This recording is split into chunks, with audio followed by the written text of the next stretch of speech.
Working together to make a better community.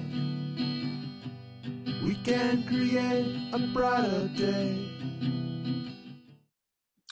Welcome to Community Conversations. I'm your host, Steve Mantis, and my guest today is Charles Levkoe.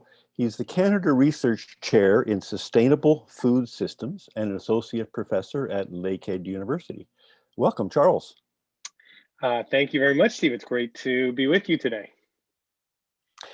So, Charles, I'm so excited about our interview because when I look on the website, there's so many areas that I find are so interesting that you're working on. But before we get into that, give us a little bit about your background. You're a prof at Lakehead University. Have you been there a long time? And kind of, what was your journey a little bit like before you got to Lakehead? Right. So I came to academia a little bit later in my life. I started for over a decade and a half working in the nonprofit sector.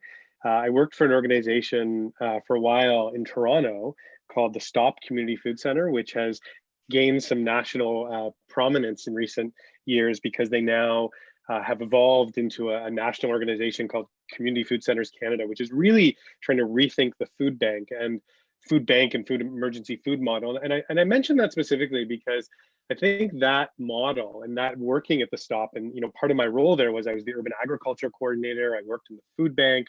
I did some strategic planning for the organization, and it really got me thinking about the power of food, which is actually their motto. And it was a great motto because working with them and seeing people come through the food bank to get food because they were hungry or they were poor or they whatever their situation was, and seeing the way that through the food bank they could be part of a lot more, whether it's a garden program, cooking program, an advocacy program, a health program, like all these different things that the Stop offered, and seeing that kind of the idea, the way food could do so much more, kind of really inspired me to want to think more about this. And I ended up running an organic, or what I call an agroecological farm for a number of years out in Nova Scotia. It was a communal farm, and we had a CSA, a community shared agriculture project, where we grew vegetables and shared them with, or sold them and shared them also with people in the region.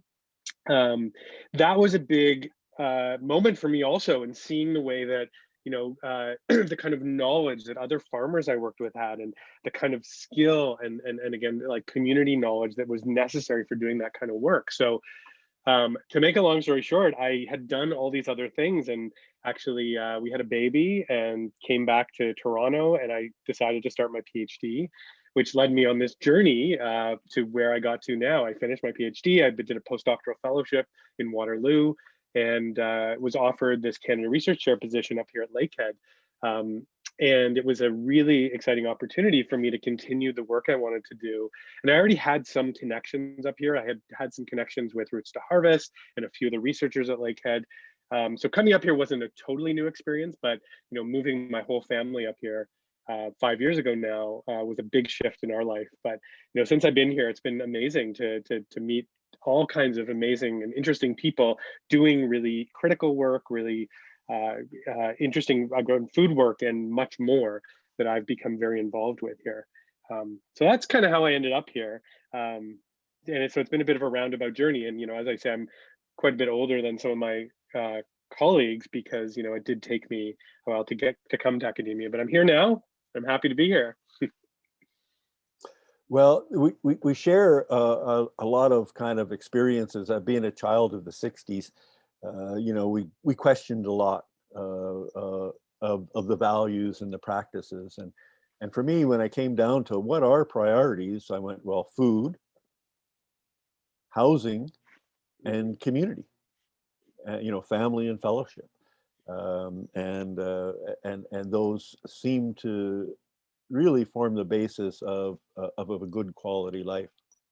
So when I look at your website, or you talk about your research uses a food system lens to better understand the importance of and connections between social justice, ecological regeneration, regional economies, and active democratic engagement. Maybe I'd like to kind of pull that apart, like bit by bit, if we can, and start with that kind of the food system lens. What do you mean by that? Hmm. Yeah, and maybe I'll just start where you kind of left off when you were just saying, talking about, your kind of connections to these topics and your interests. I mean, part of, I think what's really interesting about food is, I mean, at the very basic level, like we all eat, everyone eats. So it's a really interesting entry point to start to talk about a lot of other issues like housing, like community development. And, I think when we talk about bring that into the systems discussion, a lot of times when, and this is not totally unique to food, but it is quite, prominent in the food world, is when people think about food challenge, they think, oh, someone doesn't have enough to eat, or, farmers are really struggling, or, trade policies are really strange the way they work. Or, you walk into a grocery store and you just look at the prices of things. When we start to look at kind of the realities, I mean, at one level, we can see a lot of deep injustices that have come together to kind of create those problems, some of the problems we face.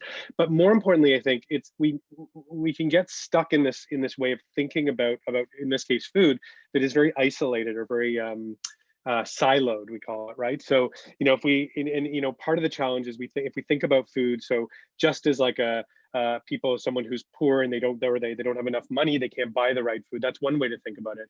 But we also, we or if we think about it just as a trade issue, and we think about, Canada grows kind of some of the most beautiful, wonderful, apples in the world. Yet, if you go to the grocery store, many of our apples are from like Washington, D.C. or Spain. Like it just doesn't make a lot of sense. And there's this concept of redundant trade, right? But if we look at those, and there's just two examples, but if we look at those things in isolation, it gives us an answer, but I would argue it gives us the wrong answer in terms of, so we can look at trade and say, why do we do this? Well, it's for, we specialize and you come up with all these reasons, but it doesn't really answer the question. It just answers like a little bit about how the trade regimes work. So I think for me, like thinking about food as part of a system is a really important way to enter to this issue. And in that sense, what we're talking about is not just, so in one sense, we're talking about the processes, the infrastructure involved in feeding a population, which is at the very base level, a chain of activities: production, harvesting, distribution, wholesaling, retailing, consumption, disposal of waste. But it's more than just that linear progression of things, because there is a real interdependence of relationships, both within that chain that we just talked about, but also external to that system. So for example, how do social relationships impact all those different pieces? How do the politics, economics, environmental factors, all of that has an impact. So I think, evoking this concept of a system really demands that we consider all these different components, and more than just a collection of things, but as this kind of interconnected, interrelated, and interdependent web of activities and relationships that influence things like how we eat, why we eat, what we eat. And these are all those kind of elements I mentioned before, but also, again, all the kind of drivers and outcomes of the processes and the complex relationships between all the components. And that's where I think things get really interesting. So just going back to where you said, housing, in my mind, housing is a huge part of food, because, and there's a lot of, research that has happened where people, who are paid very low wages or are on disability, don't essentially can barely afford to, pay the rent, feed the kids, right? There was a huge movement in Ontario many years ago, but this is it. Like people first pay their rent because they're going to be kicked out. Then they feed the kids, and food for them is often the last on the list, and because it's the easiest thing to kind of push aside. So, again, this conversation about food from a systems perspective forces us to kind of get out of that kind of trap of just talking about singular and isolated issues, but forces us to kind of look at those connections. So that's why I think the systems level is so important in this issue, and for many other issues as well. But food is what I study, so that's how I think about it. So, there's some history here too in Thunder Bay and at Lakehead around this issue. I know 10, 15 years ago, there was a big initiative led at the university around kind of local food. How does that play into that kind of food systems piece? Yeah, so it's important. I'm really glad you raised that, because I think it's not, there has been work around food for decades, right? And I think a lot of times both academics and sometimes nonprofits as well, we get into this this also trap of being like, oh, I'm the first one to do this, or I'm the first one to think of this. But you're right, there is a big history, not just obviously at Lakehead, but at many universities, many nonprofits. I mean, we can go as far back as farmers movements, or like, I mean, labor movements. I mean, we can go back as far as we wanted to. I mean, food has always been a big issue. I mean, slavery, right? Like that whole slavery was all about bringing, at the beginning, bringing Africans to Britain to start to for cheap labor. Producing sugar. I mean, there's this whole, anyway. I won't go in that far back, but I think when we talk about this history, there is a big history that we're building on. I think something that's changing, and this was back to my point about systems, is where a lot of research over time has kind of built on these kind of very important issues. What we're starting to see in the last decade is how to bring these together, and that's where I'm kind of learning from a lot of what's happened here in Thunder Bay and at Lakehead, and trying to kind of build on and add to it, and learn again. In a productive way. So, the question about local food is an interesting one. For a long time, there was this idea, well, if we all eat local, everything will be fine. But, I think that, and it's going back to what I've said a few times now, is that can be a trap, right? And there's actually this concept of the local trap where, we say, well, if it's local, it's good. But let's be clear, right? Local farmers can use just as much, if not more, pesticides than farmers in other countries. A lot of the problems, we see in farming, that farmers are paid low wages. Labor can be exploited on farms, as we're seeing with the migrant workers here in Canada. I mean, that happens locally just as much as it does in other places. I mean, in short, a lot of the problems that we can say on the global level, I mean, are just as prominent in the local level. So just because it's local, again, doesn't mean that it's better necessarily. But having said that, coming back to the systems perspective, local is an important part of the bigger picture, right? We should be trying to consume things closer to home. We should be encouraging our local farmers to, be growing in more sustainable ways, paying their workers fairly, all of these things. But, I mean, this is part of, I think, again, as I said, learning from what's happened so far, trying to build on some of that work. I've been working in my work here, in my research here, in my kind of action research. I do consider myself a kind of activist scholar, or activist scholar in many ways, or a scholar activist, where a lot of my work is not just about trying to answer questions, but actually about changing things or doing things that make the food system more just, more socially just, more ecologically just, more sustainable. And so that means working with a lot of these groups, like Roots to Harvest is a big major partner of mine in my work. The Thunder Bay Area Food Strategy, the Indigenous Food Circle, the Thunder Bay Public Health Unit. I mean, there's a lot of groups that I work with here very, very closely in my research. That is, again, exactly as you said, Steve, building on a lot of this amazing work that's been happening in Thunder Bay, but also trying to push it forward, push it in different directions, so we can really take, again, a more systems lens, a more kind of social justice lens, an equity lens to a lot of this work. So, kind of coming back to kind of the connections piece, you talk about social justice. So how does that food systems fit in with social justice? Yeah, and that's that's also, again, I think a really important issue I've been thinking a lot about in my own research. I think, and in many ways, I would argue that a social justice lens is important for everything we do, whether it's housing, disability rights, all Indigenous rights. But again, I'll speak to it from a food lens.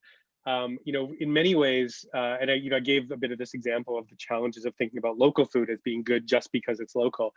But there are a lot of deep injustices that run through the food system. And one of the things I say to my students a lot, and I say to myself also, just as a reminder, is this idea that people often say, oh, the food system's broken, parts of it are broken, it's not working. And I say, no, the food system is not broken. In fact, it's actually working exactly the way it was designed to work, as are many systems that we live with. So that means that in many ways, food is a commodity.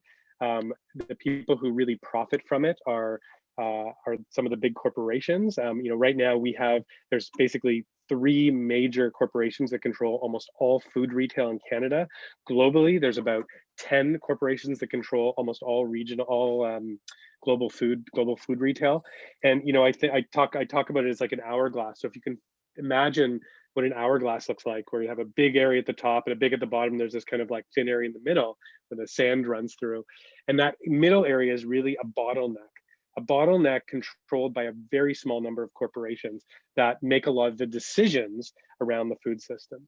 So, and again, now taking that further to your question around social justice, when we look at, kind of who wins and who loses, who suffers most, who struggles most, yes, it's people, but more importantly, I think it's Black people, it's Indigenous people, it's people of color, people with disabilities. It's all these people who are already in many ways marginalized by the mainstream social system.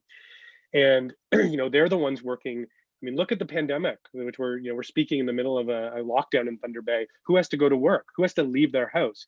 It's poor. It's people living with low incomes who are frontline workers at fast food restaurants, at grocery stores.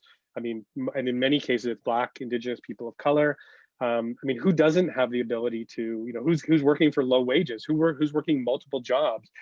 So I think in many ways we can talk about the injustices in the food system, the challenges, but we also, I think, have to kind of be honest and clear about who is most impacted by those. And now, if we leave the Canadian context and we look globally, well, those numbers, it's even more. We're talking about, Black, Indigenous people of color around the world.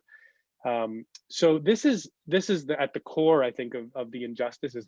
And this goes back to the systems perspective. We only think of solutions to food insecurity as, well, let's put more money in people's pockets. Well, I think we're missing all these issues. Putting more money in people's pockets, for example, doesn't solve racial injustice, doesn't solve anti-Indigenous racism, which we know is very prominent in this region. So I think, again, just to summarize, I think social justice has to be at the core, at the root of food systems thinking, especially if we're striving to improve things or change things or make things better for everybody.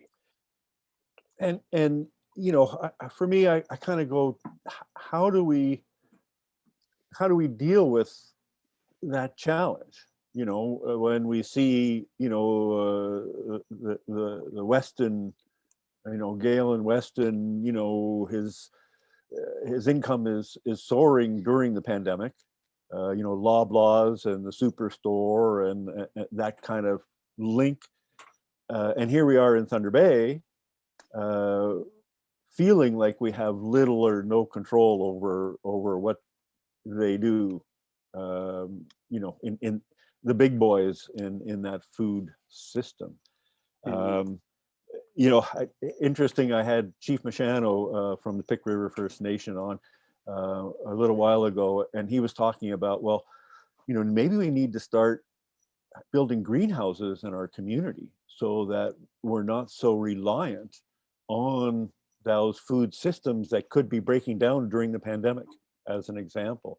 Are there things that we can do locally to address that food systems and that the social inequality that we see happening so broadly? Mm-hmm. Yeah, so I think, just to get it out of the way, I think I'll say that, yes, we should all be making better choices if we can.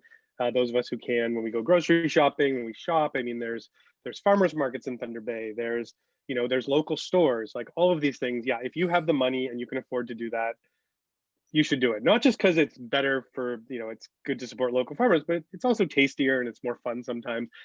Having said that, I think we have to be very, very careful of putting the responsibility on individuals to change things. And this goes back to the systems issue. We are talking about a food system that has been, at least since the 1970s, but well before that, probably since the late 1500s, since the enclosure of the commons in in England and the beginnings of capitalism.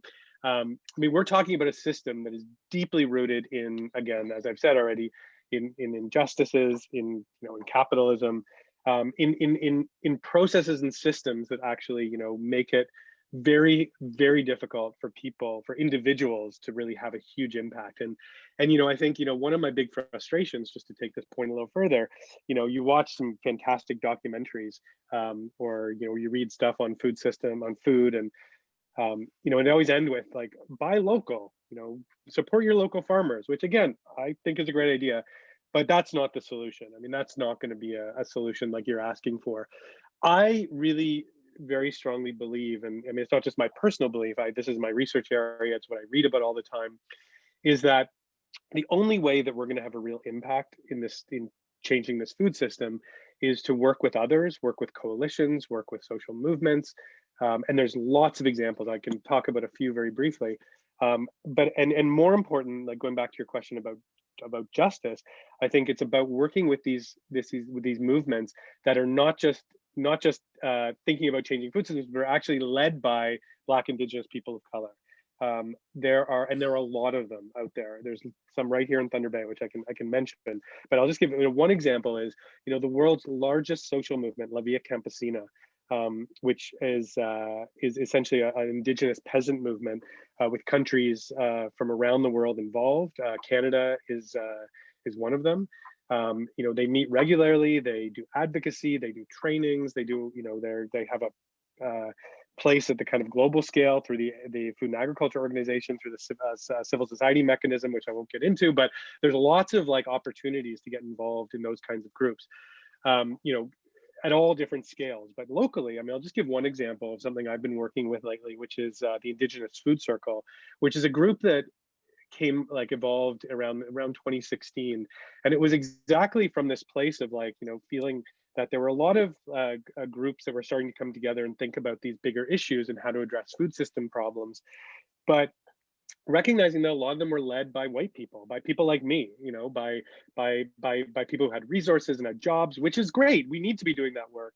And we know, like, I think, as I've already said, like, it's important that, you know, I'm not necessarily the front face or the front voice of all this work happening, because there's lots of other perspectives and experiences that really need more platforms and more, you know, need to be forefronted. So the Indigenous Food Circle came together with essentially a group of Thunder Bay based organizations that were either Indigenous led or Indigenous serving. And it's essentially a group that we're all kind of folks interested in issues of food and food insecurity, but also Indigenous food sovereignty. And that idea of Indigenous food sovereignty, which is at the core of the Indigenous Food Circle work, is this idea that not only should Indigenous people have equal or equitable access to like healthy, sustainable food, you know, produced in or culturally appropriate food, but also that they should be able to control their own food systems. They should have self-determination around their food systems. And when you look at, you know, I mean, like the most stark example is in the Northern First Nations, you know, far north, which, you know, we see food insecurity rates of, in some cases, 100%, where there's nobody in those communities that actually has sufficient access to food. And their only choice for getting food are these, you know, corporate, this monopoly of the northern stores that is subsidized in many cases by the government, who gives these corporations, this one corporation, subsidies to ship food north. And, you know, people are paying, I'm sure people have seen pictures about this, there's lots of articles, you know, like $17 for a liter of milk, or, you know, $50 for a 5-pound chicken. Like, I mean, things that, like, you know, but again, people in the north have no control over that. So again, this idea of Indigenous food sovereignty is really starting to think about, you know, how can these communities take responsibility and take power back to control their food system. So in some cases it might be greenhouses, it could be gardens. You know, there's limited, I think we have to be clear also that the greenhouses and gardens were not, in most northern communities, not part of their historical or traditional practice. I mean, there is evidence, lots of evidence in oral history of people, of communities farming. You know, we know Fort William First Nation, for example, was a farming community. But in the north, I think we just have to be a bit careful about saying, oh, we're going to build greenhouses up there, because there's a lot of cases where a lot of southern, you know, mainly white organizations come in and they say, we're going to build a greenhouse, we got a grant, and then they're gone. And then, you know, I go up there and I say, I see them and they're like, they're like empty, or they're all overgrown because they realized nobody knew how to run a greenhouse. Nobody was trained, nobody was given the resources. So I think in the end, and this comes back to this indigenous food sovereignty idea, that communities have to control their own food systems. So if they want a greenhouse and they're prepared to kind of do the work and we can support them, great.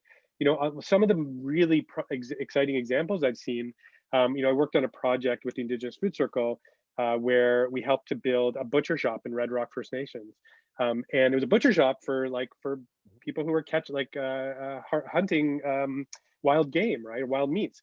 And we built a moose hang, and a beautiful moose hang. We helped to build it. They built it, where they could hang moose that were hunted and for more communal purposes. We have helped to build some communal kitchens in some of the First Nations where communities can come together and share cooking, do preserving together. We've done some workshops with seed saving. Anyways, all these things, but it's not me who's doing them. I'm helping to organize this, but we've brought in people like Winona LaDuke. We brought in some local Indigenous leaders.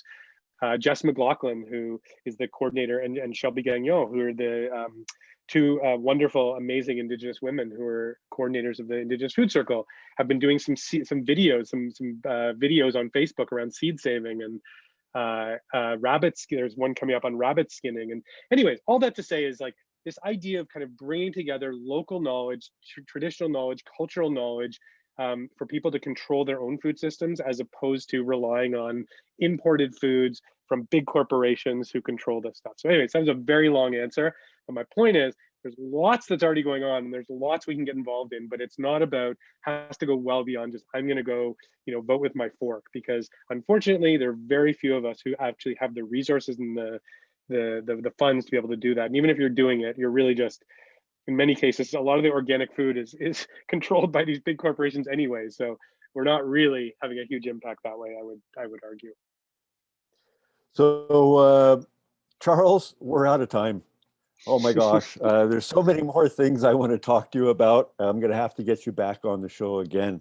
But if people want to find out more, what's the best way to get a hold of you and find out more information? So probably the best way is, we have a lot of projects going on. That's the beautiful thing about being in Thunder Bay. There's so many great people and organizations, and I've had a great opportunity to connect with many of them. So I have a website which is called Lakehead, which is the Sustainable Food Systems Lab. And that's essentially just a platform for a lot of the different projects I work with. So the website for that is it's foodsystems.lakeheadu.ca. And if you go there, you can, my email address is there, and my phone number, and a whole list of all the projects and some of the teams and partners we work with. So you can get a bit of a sense of it at that space. Charles, thanks so much for coming on the show. Really appreciate this. To our viewers, always we're looking for suggestions and ideas for future shows.